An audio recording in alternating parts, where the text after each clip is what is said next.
Hello, welcome to the Edmunds and CarCast podcast. I'm Matt, the moderator, DeAndre, here with Alistair Weaver. Welcome. Welcome. Thank you. Thank you, That, Matt. I'm just back from Car Week. yeah, yeah. You got yourself some color, got yourself a nice tan, Got myself a bit of tan, put a bit of moisturizer on this morning. Um, looking shiny and tan. I'm feeling exhausted. I did the Concours d'Elegance yesterday morning and then set off for LA on my own yesterday afternoon and rolled in about kind of 11 p.m. last night. So I'm feeling pretty crispy and pretty broken, but zero sympathy, obviously, from the other half who looked after the kids for 5 days while I was off quaffing champagne and pretending to be wealthy. So, Yeah, there's always a bit of that. Yeah, right. Had a good time. We went out. Uh, well, we get into it, but you're right. Sunday we went out early to we meet with a both, group. We went meet with the group, and then the plan is like, oh, Sunday we're gonna go to breakfast, meet with like the Rolex team, say hi, do a lap around the Pebble Beach, grab some lunch, be wheels up by 1 o'clock, and that turned into 5 o'clock.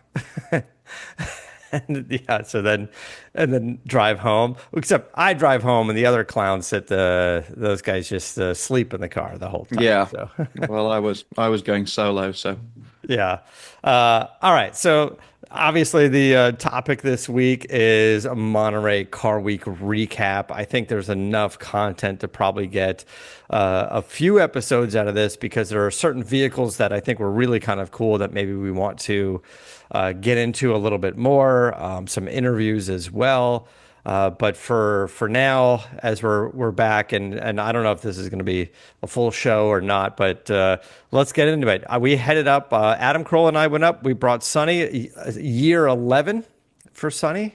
He's 19. He's started going when he was little, and now he's giant. And had a great time. Did the road trip up there. Uh, for us, it starts at the track. We have somebody else that was also hauling the race car up there. Adam is racing the BRE Datsun 510. Those of you guys that are familiar with the show are familiar with the car. Let me see if I can grab a photo real quick. There it it's a is. very sweet, cool little Datsun. It's It's a it's great, right? This is Pete Brock. This is Pete Brock's design, his color scheme, and really when you watch this run group, it has Alfa Romeos like the GTAs, um, and Mini Cooper. Didn't a guy called Jenson Button win the race? Yes. Yeah, what happened? So Never I achieved much in his racing career. so we're out there. We're running Adam's running this car. Mini Coopers, Cortinas, uh, the Alfa Romeos, this Datsun. I guess technically this wasn't supposed to be in the run group because it has fender flares, although it's the same tire size. And it's like I get it. If Adam was out there like whooping up on everybody, then people can go, well, it's a cheater car, I guess. But I don't really see it. And yes, to your point, there was a red Alpha that was just smoking everybody out there by about 10 car lengths, and the driver was just having a good time looking around like it's no big deal, and it's Jenson Button. you know A and comedian versus a Formula One world champion. It's not really a fair race. and I talked to him afterward. I When they were running the IROC car, so one of the themes, one of the featured marquees is usually a manufacturer or vintage Formula One was one of the things, and like 80s IROC cars. Uh, and Ray Abraham basically co-owns all the IROC cars and bringing back the racing. And so he made some phone calls and got a bunch of his friends to come and drive these cars. Marino Franchini was there, Jenson Button, Dario Franchitti, Jeff Gordon, Unser. Like he just had like a who's who of out there parading these cars.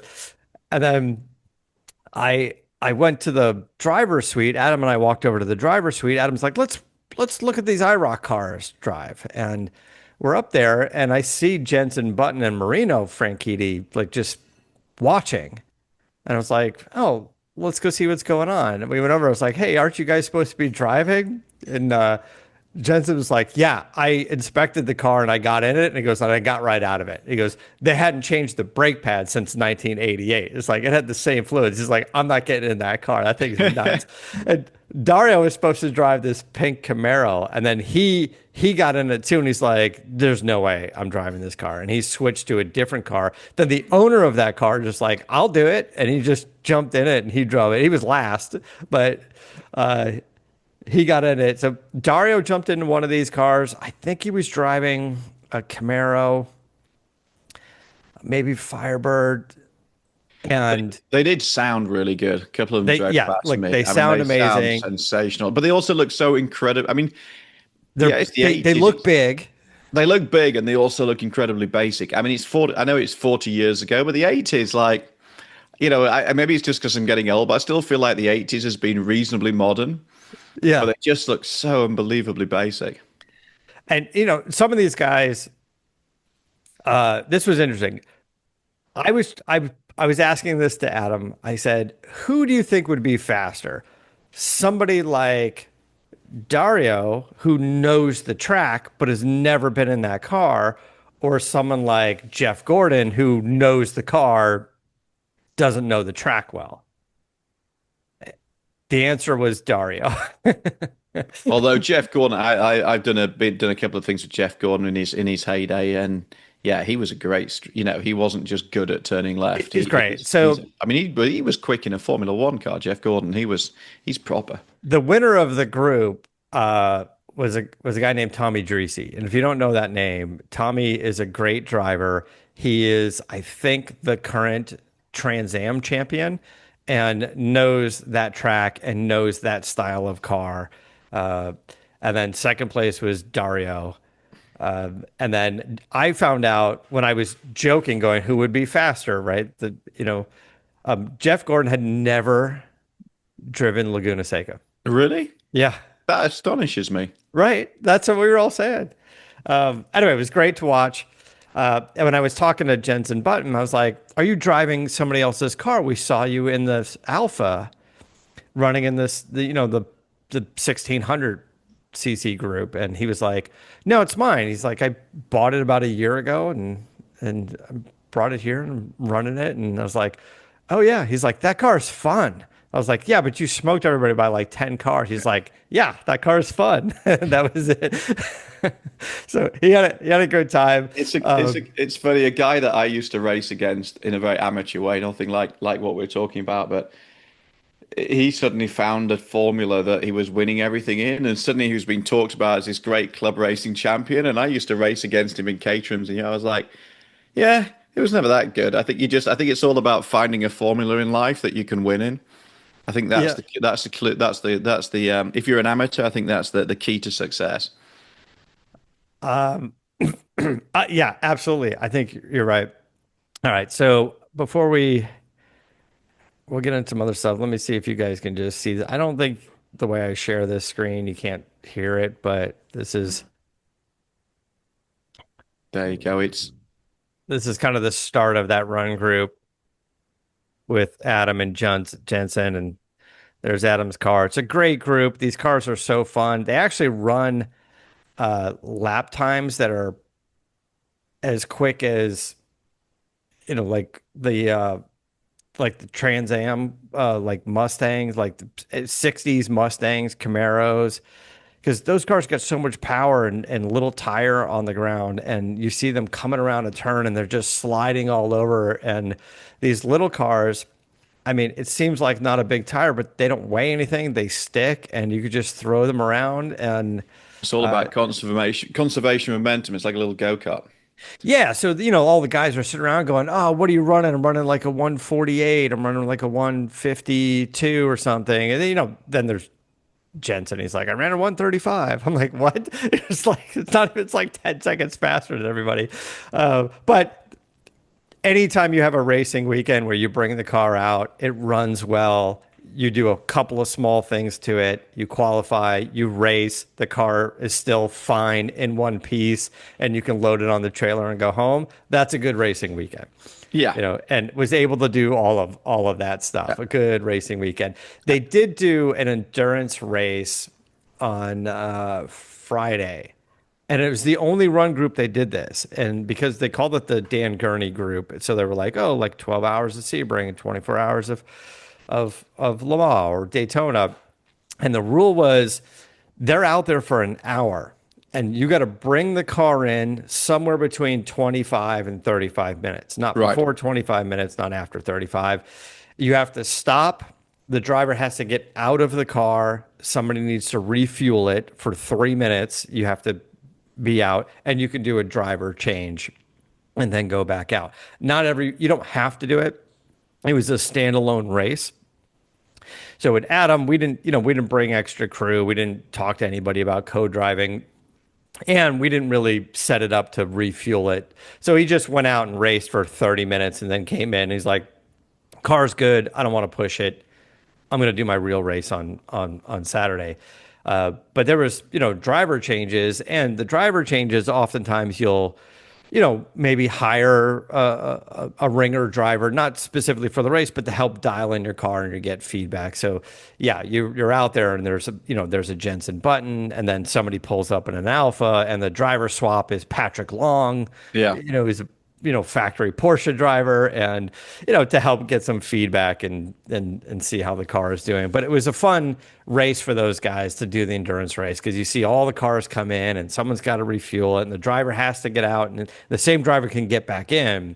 But when you're refueling it, all you can have is one person out there over the wall refueling it, or two, one with a fire extinguisher and one refueling. But yeah, anyway. It was great. I mean, I spent Saturday, as you know, because we met up in the paddock, just wandering around and seeing all the old cars. And it isn't. I mean, the whole week is this. You feel like you're in kind of living theatre. Yeah. Even just being out on the roads, and there's like a GTO, like a, hang on a minute, that's like a $20 million car, and it's just parked in the street, and there's. It feels like one of those kind of theatrical performances that they do. Yeah. But even being at the circuit, like I stumbled across, it really looked like a tatty little easy up, the sort of thing that, you might put up for like a children's party. And I looked underneath it and it was like two Bugattis, Yeah. like, period Bugattis. And I really enjoyed looking at some of the old Formula One cars. There was a big celebration of F1, and they went Yeah. all the way through the years. And, some of them have been driven by American drivers, all the way through to the contemporary McLaren, or I think last year's car. And what was staggering to me, I spent a lot of time looking at some of the, the early stuff, and they always looked like they were going to kill you, and unfortunately, they did kill a lot of drivers. I think it was 1 in 7 was your chance, of dying at the worst moments. So they always looked like them, but how tiny they were. But then, even when you get through to the 80s, 90s, and into the 2000s, the cars are actually still pretty small. And I grew up watching Nigel Mansell race a Williams Honda, and that went out with Takuma Sato and did some celebration laps. And that was great to see, but it's incredible how small it was. Then you look at the McLaren of today, and it's like a bus. Yeah. And this is a big thing that Formula One's been working on, and next year's cars are going to be a little bit smaller, but it was incredible how big they've got. And, it's somewhere like Monaco or something like that, it must be incredibly difficult to just manhandle something that big, and then it makes overtaking more difficult. But yeah, it's always that's something that's always fascinating. And you also reach an age in life where you're like, oh, I remember that racing you, and now it's in the the vintage category or something like that. But yeah, Mansell's Williams, so simple, all the aerodynamics, everything was a straight line. It was so simple, so elegant, so tiny. The drivers had to be tiny as well. Yeah. So McLaren auctioned off a modern day F1 car at RM Sotheby's. Zach Brown, who's the CEO of McLaren Motorsports, he was there and he was talking about it, saying, we've never offered in the last decade one of these cars for sale because they're so complicated. The hybrid systems and everything you'd have to do as a driver. He goes, we just wouldn't even be able to explain it. Like, we couldn't do it. He goes, so this year we are offering it, but the only way to do it is you buy this car at auction and it comes with track support. Like, we will have people available, like when you do want to drive it. Like, it's part of, I don't want to say it's all included in the fee. Certainly you pay extra for that, I imagine. But he's saying, but you can make a call and saying, I want to run the Rolex Historics. at some point it doesn't qualify for that yet. But if you Yeah. want to do I something or want to some do a kind of, private track day I, at Spa, and can you? Yeah, you need to send 6 people because you need 6 people to start the thing. right. Or, like you wouldn't run the historics, but you maybe you'd submit and go, listen, during lunch break, there's some guys doing parade laps. Someone's out there in like a Gordon Murray T50. It'd be cool, can I bring 2 laps? Can I do 2 laps? And then maybe McLaren goes, hey, I think that's great. Like you're going to do 2 laps, but also we have a driver available if you want. He can do a fast lap and you guys can talk and it'll only cost you $100,000 Oh, of track I support. suspect it'd be more than that, but it's true. I heard one of the '90s car. I think it was a Damon Hill Williams. It was something. I don't know. It's an apocryphal story because I just struggled to get my head round why this would be the case. But apparently, you needed a period laptop to start this thing. Because you would imagine with like today's world, you'd have like emulators, or you'd be able to have some sort of app that simulated a 1994 laptop. Yeah. But apparently not. Apparently, you needed like the laptop from 1994 to actually start this thing. Which is So, funny because your phone is more powerful than that. oh, sure, for sure. So, yeah, it's amazing. Like Takuma Sato went out in Nigel Mansell's Williams, and I was stood in the pit box when he came back, and he seemed to have had a great time. But I was talking to one of the Honda guys. I was like, I don't think he ever raced like an H pattern, you know, gearbox. I was trying to think what he did. He did British Formula 3 and everything else, and that would I think would have been sequential at the time. So a lot of these guys now, like the contemporary racers, they've just got no experience of, like having to heel and toe and H pattern gearboxes and crazy turbos that have tons of lag, and so yeah, Yeah. it was still great to see that run. I was like a little taste of my childhood. Uh, so yeah, the track was phenomenal. But let's go ahead and back up a little bit. What was your trip going up there? You went up by yourself, Yeah, I went right? to. I was very kindly a guest of Corvette and Cadillac, who had a couple of concepts. I think we'll get into that more perhaps next week as we get into some of the detail stuff. But yeah, I drove up in a Cadillac Vistiq, which is their new 3-row electric SUV, which is actually it is a really nice 3-row. I mean, we've seen quite a lot of good 3-rows. We've seen Kia EV9, new Hyundai Ioniq 9 is a really good car. But the Cadillac feels, as it should do, as a luxury brand, it feels a little bit a cut above that. It's also a little bit of a cut above that from a price perspective. There's a couple of photos as the sun was going down. Perhaps not my best work. This was heading home late last night. It also has Super Cruise, which when you're driving up on your own, I love driving, but if you're just going up the five, then the Super Cruise just allows you to take all your hands off the wheel, all your feet off, and it will just drive itself. You have to keep looking forwards. And I think there was one occasion when I was driving back where the road split and it got a little bit confused and you had to jump on the wheel. But it's a very kind of relaxing car to drive. The only challenge with it, it's an EV, and of course then you get into the infrastructure issues. And I feel Yeah. really bad for Caddy because we're going to talk about what a pain it was, and it's got nothing to do with the vehicle. I actually really like the Vistiq. I came back and said to my wife, if we want a 3-row next time, this would be a really nice car. It's just if you're on a road trip like that, driving from LA to Monterey, you've got to stop. And you may remember a couple of years ago on the show, I talked about a nightmare experience that I had with a Rivian trying to charge it going to Monterey on a family vacation. And it was this is like 2 years on, like, I'll be in infrastructure will improve, blah, blah, blah. Same Electrify America chargers were broken. Drove a little bit further, charge point chargers were broken. Okay, so get ourselves to Paso Robles. I've now got 20 miles left in the can. One of the chargers, a really fast one, broken. You got 2 chargers that are working. There's a queue. So I'm third in line now at this way in a queue. One of them's a Hummer, so he's going to sit there all day. So I kind of waited for half an hour in the queue to actually get onto the charger. Then it wasn't charging very fast. It was supposed to be 350. It was actually only charging about 70 kilowatts. So 50 minutes later, I've only got to like 70% charge. So I only just made it to the hotel. I made the hotel with like 20 miles left, quite a lot of stress. And I added well over an hour and a half to my journey.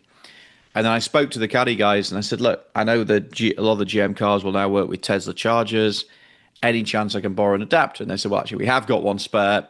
Here you go. Yeah. And it was a godsend. I drove back into Paso Robles, then I had to charge. So I used the Tesla charger, which takes a little bit of playing around with the Tesla app to get it working. Did that. Then found out, which is the big problem, the cables for Tesla chargers are built for Teslas. Yes. On the Cadillac, I know you've had that problem with the F-150 Lightning. On the Cadillac, the charging point is at like the front right of the vehicle. Yeah. So I ended up having to kind of like drive between two chargers, bounce up onto a curb to finally get this thing into the side of the car. Once I'd done that, it charged, all went well. Went and had some sushi, came back, drove home. But it's still, it was still 50 minutes of charging, and I only just made it home. So Do you remember again, what it cost? What was the I kilowatt? probably got it in the app. I mean, if you're at a fast charger like that, it's pretty much equivalent to gas. There's not a lot of difference. You only really make big savings if you charge from home. Yeah.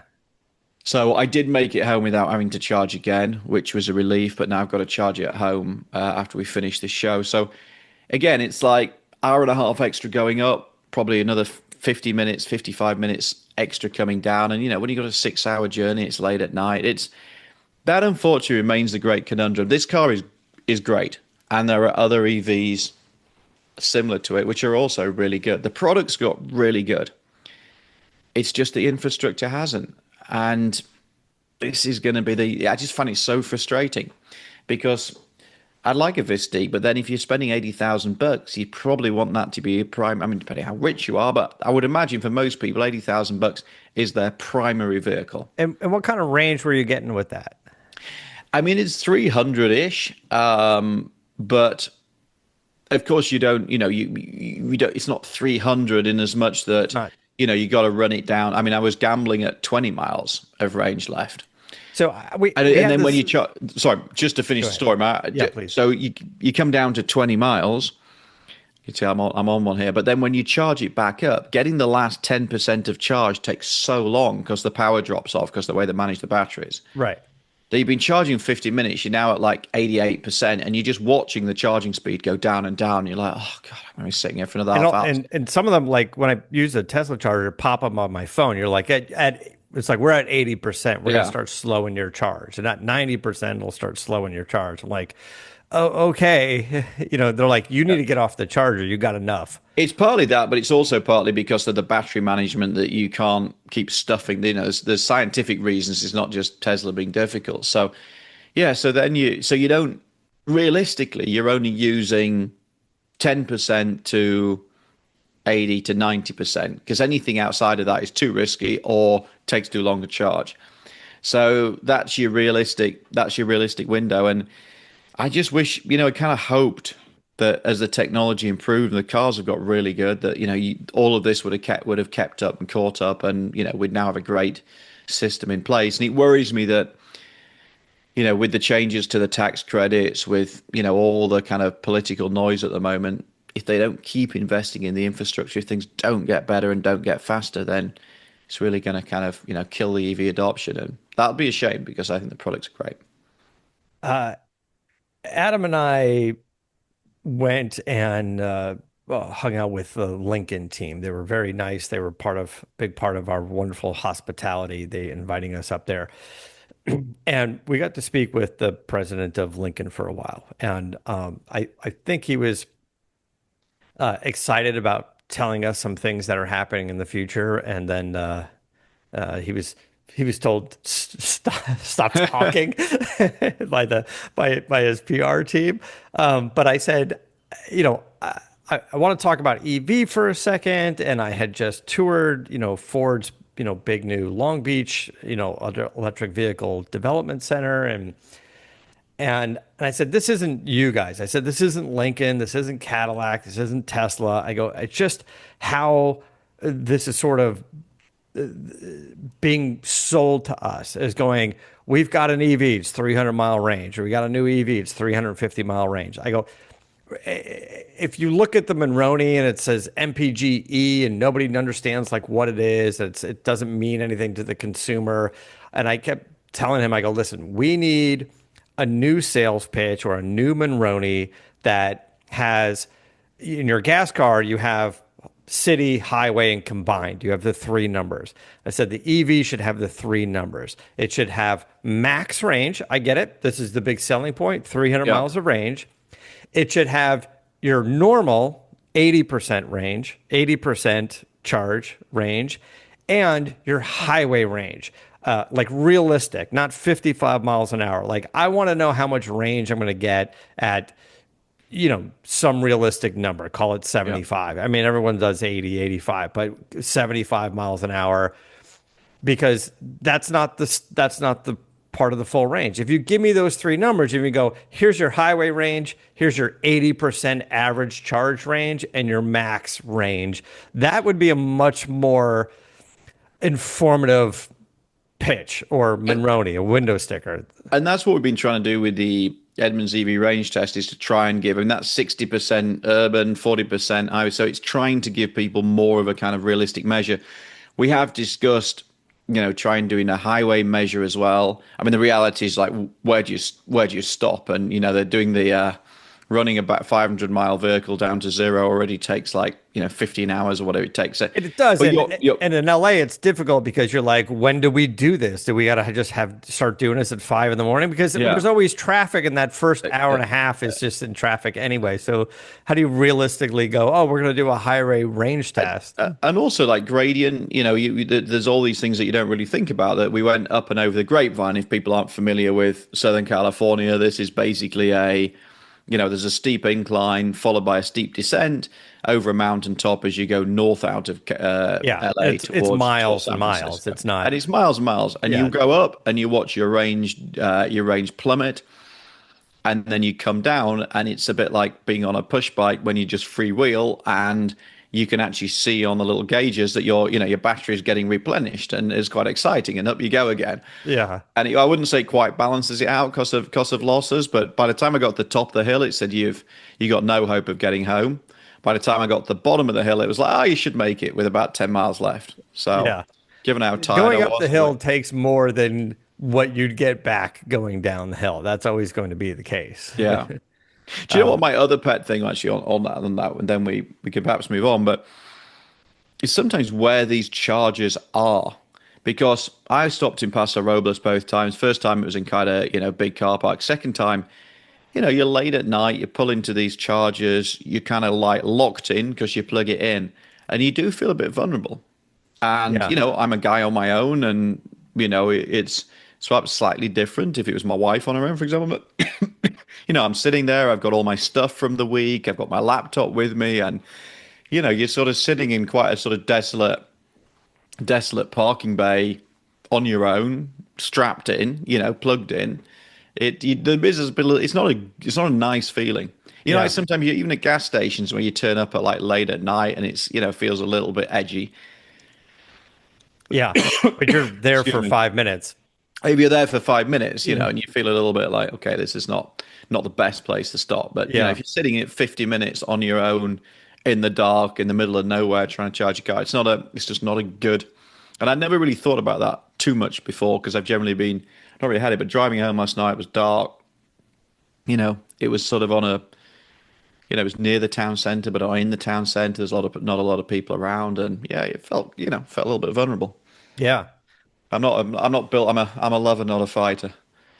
I we drove up a Toyota Land Cruiser, which I enjoyed. I liked the Land Cruiser. We didn't get to really do off-roading, but even just sort of the little things that you get thrown at you at an event like this, going up Phil Hill and hitting the dirt road parking lots, and you see, someone in their 911 trying to park on a golf course, and they're, scraping, and you just see the guy cringing every time he hits something. And there's a guy with an orange flag standing 100 feet in front of you, waving, going, "Let's go!" People are trying to park, and they're trying to move you into your spot, and we could just blow by them in the Land Cruiser and bounce along and not really care, make it super easy. But the Land Cruiser, I think we talked about this before. So there's the Land Cruiser, and then Lexus, his version is the LX, right? GX. GX. And the LX Land is the Cruiser massive thing. Yeah. is a hybrid, but I think the GX is a turbo 6 cylinder, and That's one of the big So differences. no, Is it's a yeah V6 because we yeah. have yeah So the hybrid, the Land Cruiser is a two row, and the rear hatch area, the floor of that is a little bit higher, I guess, because there's a battery back there for the hybrid system. So it takes a little bit of storage space, but you fill this thing up with fuel, and you get about 280 miles of range. We filled it up. I don't know, we got 279 or yeah. That's 277. not great, is it? And I'm like, I thought this was like a road trip vehicle, like go off road, like go exploring. And Yeah. we got in the car, we're, packed up to go to Monterey and then to pack up to go home. And Adam goes, are we going to make it home on one tank of fuel? And like, no, we're No. not. Like, we're going to come in 40 miles short. That's just a, drop you guys off. And then I've got another 40 minutes of driving. It's like, no. And he's like, I go, it's a little weird for like a vehicle that's being sold as like the adventure vehicle, you know? Yeah, yeah, you're right. That is the go anywhere, hack your way across Africa vehicle, and Yeah. I'm Well, you kind of can only go surprised it's. I'm 279 surprised it's. miles. You I'm go anywhere surprised you it's want. that far. I'm surprised it's that low actually. The GX also. I mean, we talked about it on the show recently. We took one up. I'd take one up to Sequoia the other week. We like that vehicle generally. There's a lot Yeah. of positive things about it. We don't like the fact that there's not a lot of room inside, and also the fuel economy is abysmal. It's a 3.5 liter V6, and we're getting, mid-teens, which is Well, which is pretty poor. that's actually a good question. So we drove up to Monterey, drove around Monterey for 4 days, to the track and the Pebble and whatever. There's a lot of traffic, and drove home. And we averaged 18 miles to the gallon. Yeah, that's Seemed a not great, is little it? seemed a little on the low end for the hybrid four cylinder, Yeah, right? you see, Like, you're probably all that highway driving with a load of weight on board and everything else. That's yeah. actually not. That's not playing into the benefits of a Yeah, and hybrid. I gunned it on the way home Yeah, and on the way there. I mean, when we were driving around town though, I think it was trying to take the average and it got to like yeah, 18.2. yeah. It's And still not great though, is it? but I was, and it was interesting enough that it caught Adam's attention, and he's like, this is a hybrid. And he goes, every time we're at a light, he hears the engine shut off, and the hybrid, gets the car moving. So it's Yeah. more livable, less annoying start stop. And he's like, we're not even getting 20 miles to the gallon, and we're just sitting in traffic trying to get to, the Gooding auction. I'm like, no. And he's Yeah. like, it's not what I thought. But you'd have been getting 10 in the GX, and I guess Yeah.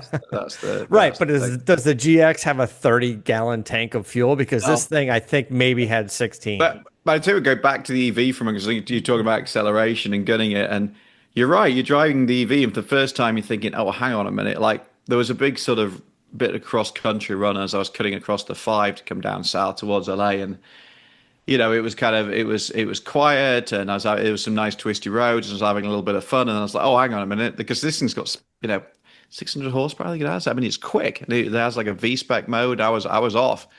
And I was like, oh, hang on a minute, I can't do this because this is going to send me even more time at the charger. So it's like, if I Yeah. enjoy this thing, then I'm gonna spend even more time sitting charging it, and that's again something you don't think about with a gas car. But When you I'd say went, I feel bad for getting because I think they've done a really good job with the Vistiq. I think the I- interior is great. It looks good, spacious.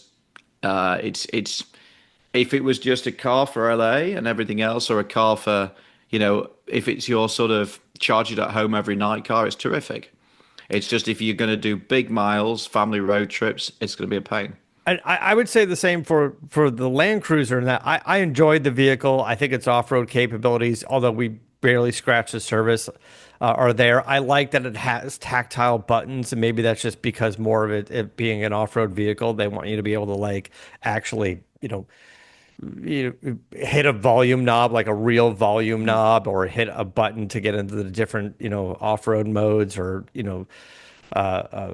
things like that. So I, and it was fine. Like we didn't have complaints about the vehicle. It was just the range was just a little odd for us on that. Yeah, But but I like it. You know, it I looks am cool. curious to see to try the GX at some point because you know what is the luxury version of it with a slightly different engine, but you know, It's also clear that they are kind of peppering the market because you've got the Forerunner, which is basically as big, yeah, but you've got then you've got the Land Cruiser, then you've got the GX, which is the Lexus version. So it is, they've got three vehicles that are actually really close to each other. So yeah, and all doing a pretty similar job, but they seem to know what they're doing. I mean, they can't build GXs fast enough at the moment. yeah. They are really just despite the fact it's quite an expensive vehicle, they're huge. Um, all right, let's recap some of the events before we do that. Let's just take a quick break.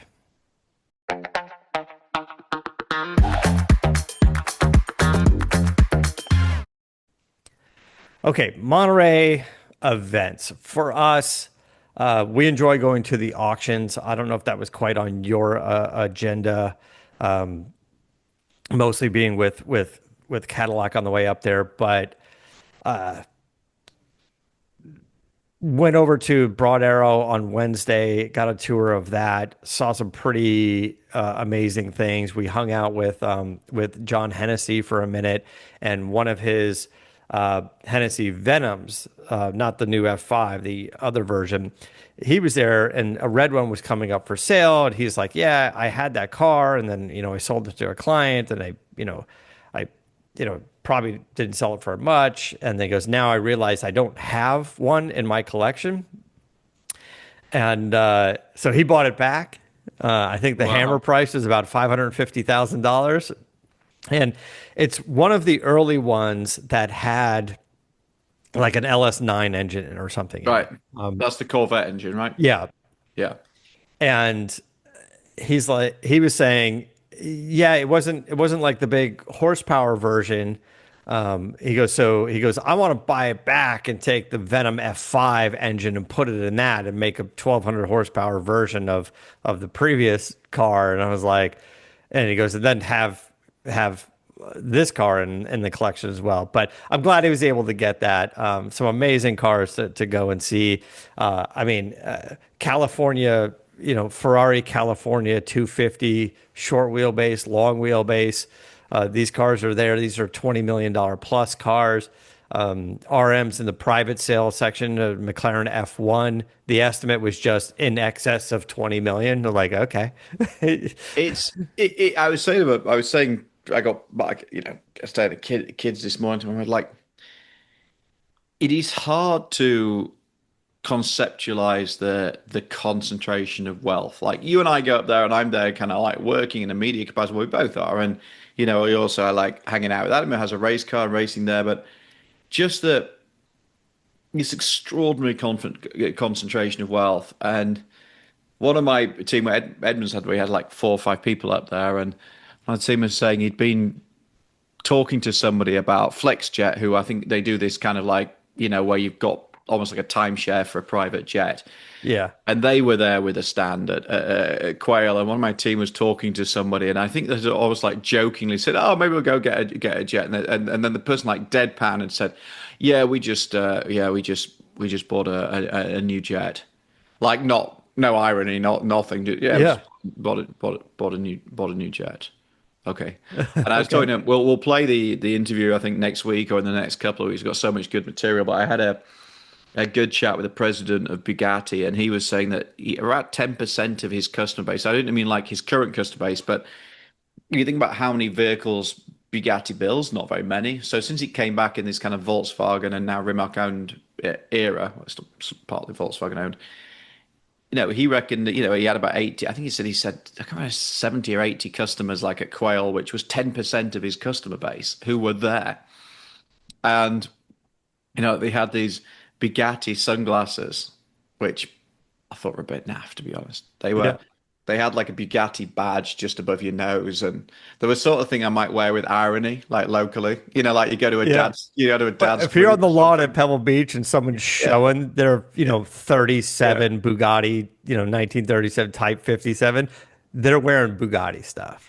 I was like, these were $1,200 these sunglasses, and apparently somebody got, oh yeah, let's go and get a couple of pairs, like they were going to, like they're going to Ralph's for a packet of chips or something. But that I think that's if you've never been to this event, I mean, people say, oh, it's Fug or whatever, and it's easy to understand that argument, but it's just it is staggering the wealth. I mean, I was staying in a hotel, the Carmel Valley Ranch, which is a lovely hotel, but like Pagani were there, and they had five, I think like five or six Paganis, including Horatio. Pagani was sort of having dinner at the next table, and then Zinger, which is it Hungarian? This kind of supercar builder. They were outside, and you walk through the car park, and everything was a McLaren P1 or a Lamborghini over here, or is this or is that, and it's just I mean, you see it a bit if you live in LA. You go around Beverly Hills, you're going to see Ferraris every day, but it is kind of extraordinary. One of the people who was kind of moving people around for Cadillac came and said to me, he says, I've basically got Ferrari fatigue. That you're like, you know, that's my 30th I've seen today, and I'm a bit bored. I remember going on safari once to Africa, which was an amazing trip, and been getting like zebra fatigue. Like first time you see a zebra in the wild, it's like it's a zebra, and then there's like 30,000 of them, and after that you're like, oh, another zebra, whatever. Wait for the Yeah. light. We were we got invited to a couple of events. And you're right. There's sort of like the very wealthy people. And then there's these billionaires, and it really is just kind of on a different level. By the way, everyone was absolutely amazing, and hospitality was fantastic, and the conversations with them are just so interesting, so intriguing. Like you just want to chat with these people for hours. And one, we got invited to someone's house. We had been there before, but he was like, "Come see my car collection." But again, the guy was like, "I have a business meeting that I have to be in, but just show up, and ring the gate." And he's like, and you show up, you ring the gate. I'm like, "Hey, you know, it's we were invited," and they're like, "Yes, of course, we were expecting you." The gate opens, you drive up this driveway. There's a nice lady there wearing a black dress, and she comes in and she's like, "Mr. DeAndrea, Mr. Corolla, welcome back. This is this other guy, Zeke, I think his name was. He's like, he's going to show you around. Let me get you a glass of champagne, have some wine, whatever you like. You could tour the collection, and then the guy owns the house. I just don't want to give it away and say his name just because of his, I want to respect his privacy. Sure. And he was just saying, he will, unfortunately he's in a meeting. He apologizes. He'll be out when he can. And of course he came out and he was like, "So sorry. I still got to wrap this up. Enjoy, do whatever you want. Walk around." You walk in, it's a two-story garage. It's the most beautiful building you've seen. And it's like offshoot of the house, and it's all terrazzo floors. And, Adam and I walk in and we're like, "Who polishes these?" That guy Zeke is like, "I do." I go, "How often do you do this?" It's about like once a year. And just the most amazing collection of vehicles. There's no photos. It's just not that kind of collection. Yeah, yeah. I mean, uh, you go, "Oh, you got a, Ferrari, what do you got? A 250 GTO, 250 LM?" You're like, "Yeah, but that's the Le Mans winning one." So Yeah, they're like, "Oh, that's $100 million car." yeah. You just got like that in the collection. Um, just a different world, just a completely different world. And I know Adam will talk about this more on his podcast, so I won't spoil all of that. But Rick Caruso, who's a politician and a commercial developer here in LA, is wealthy guy for sure, and he has a yacht. It's 216-foot yacht, and we were invited out onto to that. A little nerve-wracking getting onto it because it's not docked. You have to like take a tender out. I mean, I say a tender, but it's like a Yeah. 30-foot boat with three engines, But it was so choppy out that we pulled up and they're trying to dock the tender next to the yacht and it's bouncing. And these poor guys, they got this giant rubber pad hanging off the back of the yacht on a platform, like a boarding platform, it's like a swim platform. And there are six crew members there trying to get people off, in one piece and comfortably. And you could just see in their faces how nervous they are. They're going, Yeah. I'm like, hey, I was like, it's a little choppy out there. They're like, yes, sir. These are less than ideal conditions. Yes, this I is was like, suboptimal, sir. yeah, they're like, yes, sir. We but, can you control know, most things, sir, but this is a little tricky.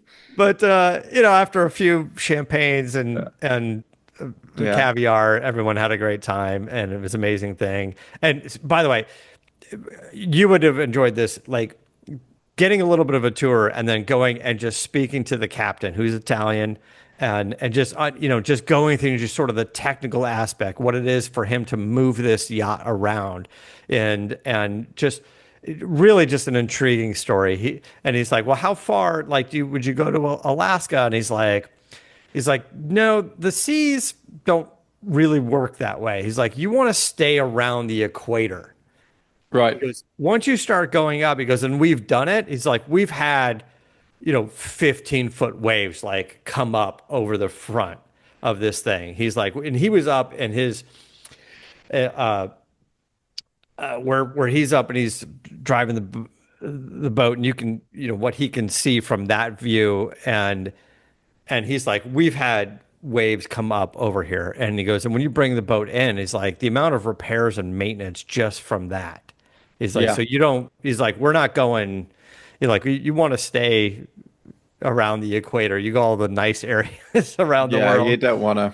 Yeah. And I said, well, how long is it going to take you to get from Monterey back down to like Marina del Rey, like Venice, LA area? He's like, 3 days. It's Yeah. 30 hours, but we take it. But yeah, completely different world, completely different world. But amazing But I to have get to say, invited to that. there was that classic thing. I remember the joke, or somebody analyzed it. You know, that classic thing is like, how many people, how many people are employed. The Ferrari. Like when you start to break down, yeah, it's a $4 million car, but like Yeah. how many people are involved and how many people earn a living from this industry? These are. There's a reason it's a $4 million car because there's so many people involved and it's bespoke and everything else. So Yeah. there is a whole industry and a lot of people earning a decent living off the back of servicing this. Yeah, I suppose it's this opulence, but it's also kind of interesting looking as you go through the weekend. Friday quail event is the main thing, and that's Yeah. really a lot of new cars and main brands, Cadillac, Chevrolet, Acura, all showing off new cars. Then you get into Saturday, which is racing, where actually nobody's dressed in their finery. Everybody's in sort of jeans and a t-shirt and they're racing. It's like a different day. Yeah. And then Sunday, when you get into the Concours, it's all the old classic cars and everybody's, in their best suit. I was wearing my suit and everything else. About the one day a year I actually put my suit on. And it's kind of more older generational money. And it's a lot of the same people. You notice this kind of little transition from Friday, maybe is a lot of, tech bros and all the rest of it. And then you get into Saturday, is again kind of older money, where racing Yeah. all these classic cars. Then you get into Sunday and it's like, this car has come in from Hong Kong and so and so so and so. I mean, it's I was talking to one of my friends in the UK who was overseeing a Schumacher Ferrari F1 car which was parked on the lawn, and the owner wasn't even there, but they'd been invited. They'd brought the Schumacher F1 car. I can't remember exactly what year it was. Somewhere in the 2000s, they'd brought it over and parked it on the lawn, and then off they went again. So yeah, it's I mean it's kind of Groundhog Day in that you every year is sort of the same, but I don't care. I'm quite happy to spend a day of my life doing that every year. We were talking about it on the way home, saying, this is an event that's been going on forever. I've been probably going like 15 years. Adam's maybe been going 20 years. And yes, you will see things you've seen before, but for some reason, it there's always some vehicle that shows up that no one's ever seen, no one's ever heard of. It can be from the 50s, it could be from the 30s, it could just be like something comes up and you're like, what is this? Or like, it's the only 1936, whatever, whatever. And you're like, well, where's it been? Yeah. How come I haven't seen this here on the lawn before? There really is just it's just so many interesting cars and things that like coach built stuff. Like you could have sort of a racing car that was has a second life. Somewhere in the 40s it got, or in the 30s it got a sort of a coach built bodywork. And I think maybe I was talking to Bo Bachman about it. He was telling us about a similar car, and I don't recall exactly what. And he's like, this car is so fast and it's so good. He goes, but it doesn't turn because they put this coach built bodywork on it with like the wheel covers, so you only have a limited amount of turning, but underneath it's a race car from back in the day. So just things like that kind of got reinvented over the years that maybe don't even have the full story on. But look, there were some amazing things that had popped up that we could mention that I think we'll dig into a little bit more. First, you mentioned the quail. Gordon Murray showed up with the Gordon Murray specialty vehicles. I think we teased this a little ahead of time. Vehicles that don't necessarily fit within the parameters of Gordon Murray Automotive, GMA. Yeah. And can he have customers come to him and ask for something a little bit more bespoke? And he showed up with basically a modern day version of an F1. I think he calls it the S1. Yeah, I thought it was fabulous. It That is, was wasn't it just the best? It was amazing to see that. And then, so I think we'll dig into that a little bit more. Maybe even grab somebody from his team and have him on the show to talk a little bit more about it. We had talked to them several times leading up to it, and they kept saying, "You should come by. You should come by. You should come by. Wait till you see what we have." And we did, and we were blown away. So they were right. Our good friends that we talked about here on the show quite a bit, Mike and Jim Ring Brothers, they brought out their custom car that they built the first time they've ever been to Monterey Car Week, the first time they've been at Quail. And they're like, oh, this is incredibly expensive to even just have a display there. They brought sort of their version of, I think it was a 70, oh, I'm going to get this wrong, 71 or 77 Aston Martin DBS. right. Now, it's Ring Brothers, so it's full carbon fiber body, and it's got a roadster shop chassis. And I was like, at the end of the day, like, how much Aston Martin is left? And he's like, oh, I think the window switches and the VIN number is about where we are. I also enjoyed on the engine casing it said Aston Martini, which I thought was a nice touch. Okay, so that that said, Aston Martin Lagonda, I think. And then they actually shaved off the Lagonda and like used the L or something. And then they just hand welded the rest of the script. And they used the real valve covers, Wow. the cam covers, and they just redid them on their own. But we'll get into the details of that with them, but that had a Ford Coyote engine in it and it had a Harrop supercharger. But to the way they designed the hood and the hood scoop and they wanted it to be functional, they had to go to Harrop and using CAD and everything else going, we need it all to be functional. So they had to redesign the entire body and the case and the internal air to water coolers and everything to move back the throttle body and make it work with the hood scoop. So it wasn't even like the supercharger was bolted on. They had to take the screws that are in it, right? Yeah. And then completely redesign the case and everything around it to make it work. Like an incredible amount of custom work. That was great. Hennessy showed us his latest Venom F5 with a manual transmission. So you can get it with a gated 6-speed. Which is cool. It's 1,800 horsepower or something like that. Was cool. And listen, there's a bunch more, some new like concept vehicles like you mentioned from Infinity, and but I also wanted to ask what was going on with Corvette. They had a number of cool Yeah, things. we should get into this next week. And I also spoke to engineer and said, "Look, I'd love to get you on the show." So I think we'll do like a Okay. Corvette special coming up with two other chief engineers. So I spent some time driving the ZR1. We can talk about this next week. That was my Thursday driving down to Big Sur in the ZR1, which is the first time I've driven it on COTA on the racetrack. First time I've driven it on the road, which was fun. Asymmetrical interior, so it had like a red driver's seat and then a black passenger seat. I wasn't Not for me, to be honest. It was a little bit too garish for my taste, but I thought there was a green one, a new green Corvette I thought looked really cool.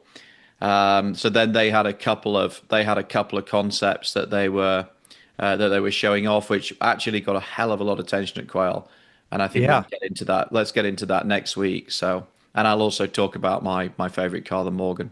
We're just Look at scrolling that. through a If you're few looking on pictures YouTube, too. but look at you go on Weaver on Cars on Instagram. I've got the pictures of me and a Morgan. I don't think I yeah, I'm working on how can I possibly get one of these? I thought it was very cool. They promised me a run in the press car because they've got a press car now, which I Yeah. think is that green car you can see there. And I wouldn't have a green one, but yeah, I thought it was very cool. I don't hate it. I think Sure, that you don't color's good. hate it. It's fabulous. Yeah. I mean, like the color, I think I Oh, like you it. mean the green? Yeah, Yeah. yeah. It just wouldn't be my first choice, but it's pretty and it works well in kind of California light. So, Yeah. Oh, hey, oh, there's there you we go. drinking Oh, there you Bravago. go. How'd that get in there? Oh, jeez. But I did have some fun. I'm going to post some highlights on Instagram as well, so it'll be good. All right. Yes, there's going to be plenty of photos on all of our social media. I'll probably put some galleries up and share more. There's some really, really cool stuff up there. But yeah, I think we're going to wrap it up for this week. We've got some interviews in the can, like you said. We'll see if we're going to get to one or two of them next week. Yeah, we'll put it together. We got a We'll put couple it weeks. together. We got a Yeah, few weeks of content, I think. yeah. That'll be fun. There's some cool stuff to talk about. Yeah. All right. What's next for you? Now you're back. You got to go to the office. You went on vacation and then you came back for 2 days and then went to Monterey. Correct. Now it's kind of feels like the push to Thanksgiving. Yeah, Yeah. got to get my head down and get some. Yeah, I've got to write a deck today and do a presentation and all that good stuff.